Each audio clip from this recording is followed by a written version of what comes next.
I was originally going to start this new movie scene series next month, but things changed on Monday with the tragic death of Robin Williams. Like many, I was devastated to hear the news, and I started reflecting on his career as most did. While reviewing his filmography, I was actually a little bit shocked at the number of quality roles and films that he was in and how many I loved. I guess I'd forgotten over the past 5 to 10 years or so, and I'm sorry that it took a tragedy like this to remind me. But regardless, I've seen 20 Robin Williams movies, and here they are, ranked in the order of my preference for them. Number 20, RV. I watched RV when it first came out. I didn't love it, didn't hate it, but I do remember laughing hysterically at one scene. I'm not sure which scene it was, but I'm sure it had to do with something Robin Williams did. In fact, if you might think you know which scene this is, feel free to comment, as I'd love to check it out, especially since I doubt I'll be watching this movie again in its entirety in the near future, or perhaps ever. Number 19, Club Paradise. I'm not sure how I missed this one growing up, as it's right in my wheelhouse of 80s comedies, but I was a bit disappointed to see that I hadn't missed very much. Williams is solid, but I think it just needed more Barry and Barry. On a side note, sadly, co-star Peter O'Toole and the director Harold Ramis both died along with Williams in this past year. Number 18, Mrs. Doubtfire. I know many people love this movie, but it's just a regular comedy to me. It's funny, but it's also sappy, and though it's filmed well, it can be tedious and a little drawn out at times.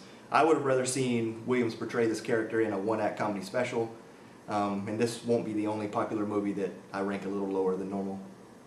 Number 17, Jumanji.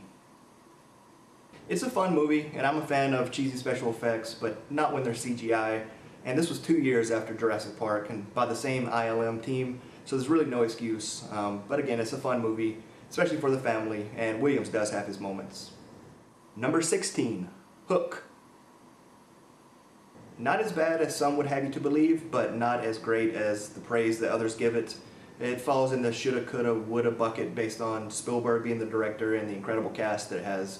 It should have been much better, but it has the subtlety of a stampeding rhino, and the magic is a little lost, but maybe I've just grown old. Number 15, Cadillac Man. Williams is perfectly sleazy in Cadillac Man, which is a bit of a guilty pleasure of mine to watch. It's not anything that I'd go out of my way to see, but anytime it was on television, I'd find myself not turning the channel and watching it to the very end. Number 14, 1 Hour Photo. The lowest on the list of 3 movies released in 2002, which was a year where Williams explored darker characters. In 1 Hour Photo, we see him at his creepiest. It's a movie I saw when it first came out, and I haven't seen since, so I would like to watch it again soon.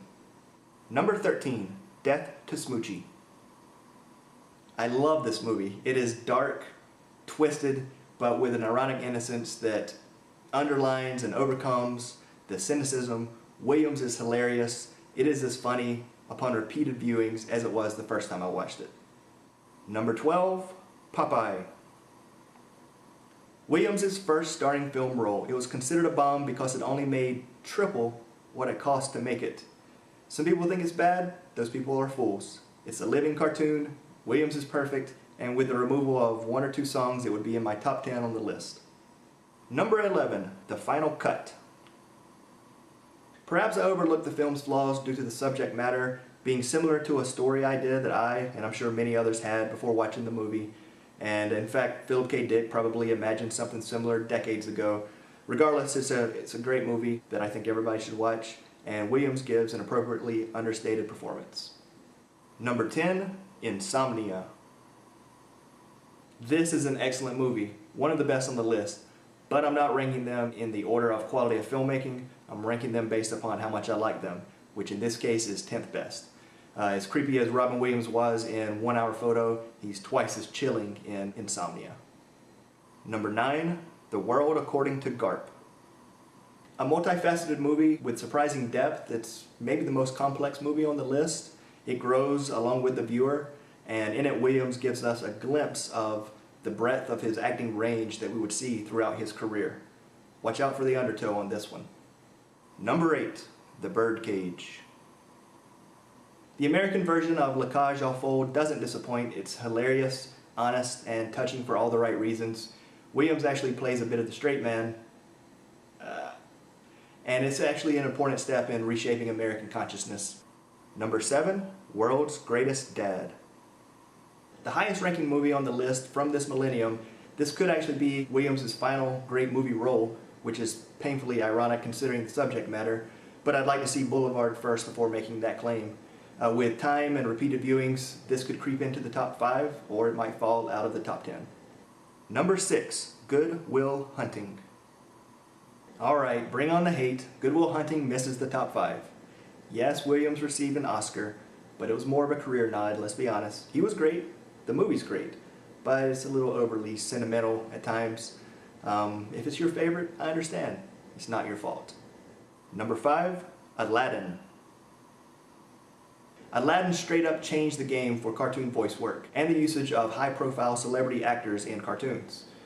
Williams' full improv genius is unleashed in this cartoon, so much so that he ad-libbed so much of the dialogue that it was actually disqualified from contention for an Academy Award for Best Screenplay. Number 4, Awakenings. This is such an excellent movie. De Niro might steal the show, but do not sleep on Williams and his wonderfully nuanced portrayal. The body language that he exhibits speaks volumes for the shy character. Number 3, The Fisher King. A decade ago, this would have been number 1 on my list. I'm a huge Terry Gilliam mark, but like most of his films, they don't seem quite as subversive now as they did when I was younger. However, Williams, who on this film earned his 3rd Academy Award nomination within a 5-year period, his performance is just as magical.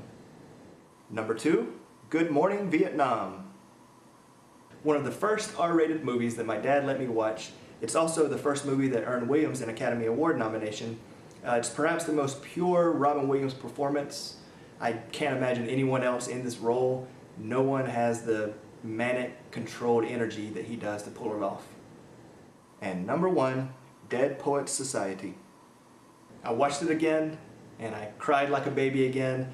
It's one of my all-time favorite films, both for the subject matter and themes, but also for the execution and the craft. It's a work of art, and Williams' portrayal is a work of art. All of the fire and passion that we typically see from him in frantic speech and movements from Williams, it's transformed into a reserved plea to live life.